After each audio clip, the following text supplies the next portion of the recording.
I have some questions related to the situation of the financial sector in the United States. Okay. And the first one would be, in your view as financial sector leader in the United States in KPMG, which is your perception on the way the different regulators are functioning after the reform you had some years ago? Is there truly a level playing field between the different regulators in the different states? That's a difficult question, and let me start by first making the note that clearly there's a lot of complexity coming at our clients today from the regulatory area. It's very complex, it's very challenging, it's changing very rapidly, and that means it's not only hard for our clients, but believe it or not, it's also difficult for the regulators. They're trying very hard to adopt a totally new set of rules and requirements. They're trying to interpret those requirements.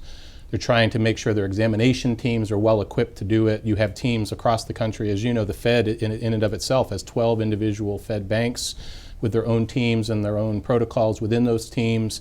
So keeping everything consistent is certainly challenging. I do think things are improving in that sense, that I think there's a lot of open communication between the different regulators.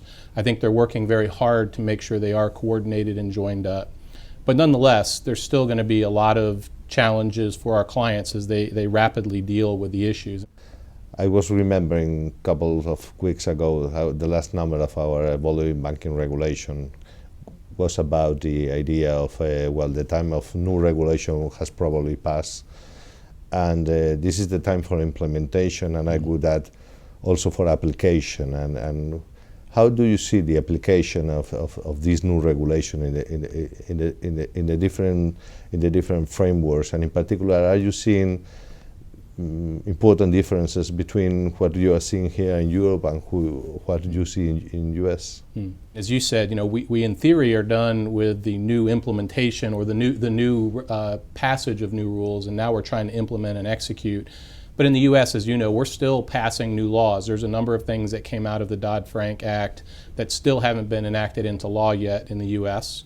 I know that the ECB in Europe is now being formed and taking roots. That will lead to some other changes. So I don't think the environment's stable yet.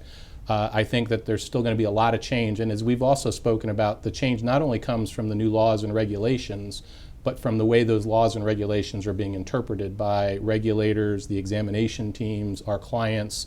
And there's an increasing bar as the regulator starts to see best practices across the industry. They raise their expectations for a lot of our banks, and therefore it's expected they're going to continuously get better.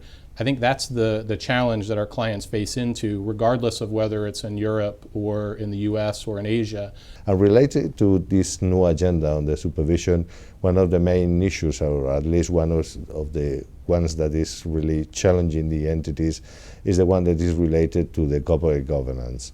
I think one of the lessons of the crisis was that the entities, or many of the entities, hasn't proper functioning in the corporate governance level, and I would say that this is one of the issues in which the supervisors are going to put much more attention in next years. Right. How do you see the landscape in the United States? How are the banks responding to this new view from the regulators? So as you know, corporate governance has always been one of the foundational elements that the bank regulators have looked to. However, certainly out of the crisis, there's been a renewed focus on it. And I think there is a belief that had corporate governance been stronger, it would have helped either ameliorate or at least substantially reduce the impact of the crisis. And so I think the regulators are very much focused on it.